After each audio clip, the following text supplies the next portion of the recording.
happens, and the policy response so far?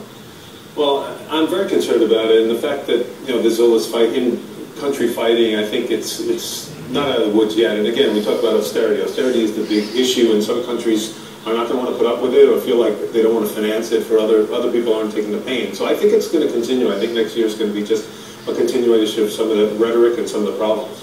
So do you think next year, this time, we'll see the euro as in the same form, or will you see a country or two drop off? I mean, not forcibly, I don't know if it's next year. I think my feeling is that the euro is going to have to change inevitably over time. I don't think it necessarily happens next year, but I think if there's no solutions next year and no programs that strengthen some of these countries, I think you'll see a fall away. Any thoughts which one that will be? Just no.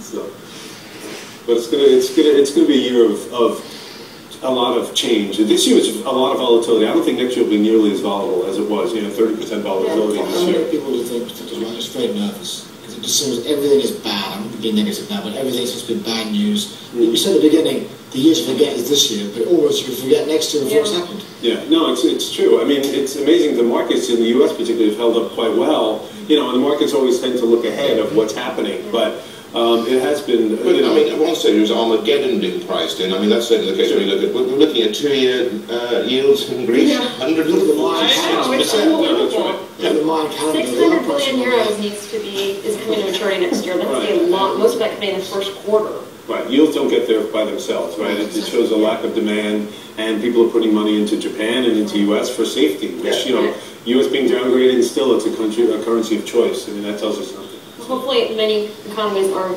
looking to their New Year's resolution being a step in the right direction. You saw Italy, their budget was just approved by the parliament, hopefully. All this will bring some sound fiscal discipline to these economies. Yeah, hopefully. I don't think next year will be significantly worse. I think the markets will kind of bounce around, and again, I feel like we'll probably end the year where we are now, but it's not going to be a straight line. So you're saying we might more or less have priced in the worst? I think we're probably priced in a lot of it, and I think that, the biggest problem we have now is that 2009 was a good year, 2008 was so bad, and then it recovered too quickly, so people forgot about it. So I think now, we're bouncing along the bottom. I think a lot of it is priced in, and people are pricing the worst case scenario, for example, in Greece and other places. So things always, things are never, as I said before, never as good as they look or as bad as they seem.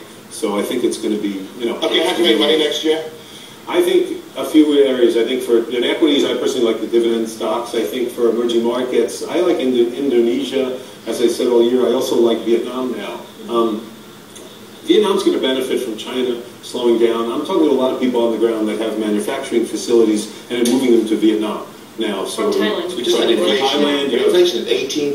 This is what we just had. Yeah, no, inflation's an issue, no question. But I think it's a small economy. Even a small move, it's 60 times less than China, for example. So any small move of business into Vietnam, I think, will help the economy. And inflation you have to worry about. But I think with Thailand and the floods, and with China, I think people are looking for alternatives, and Vietnam seems to benefit. Okay, well, it's Christmas. We're ready to rock. Steve's going to show us now, and it's about this year, and I think we can bring it in now. Are we ready to rock? Look at that. I'll play a song. Here we go. And this is the sentiment for this year, isn't it? Green Day, Richard? Yeah, good riddance. Since 2011 was such a difficult year, we'll play Here we go. Green Day.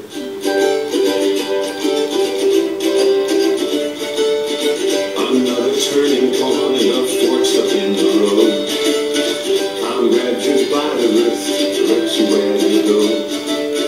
So make the best of this test and don't ask why.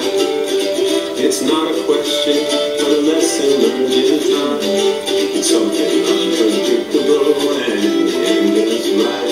I hope you have the time of your life. So take these photographs and still things in your mind.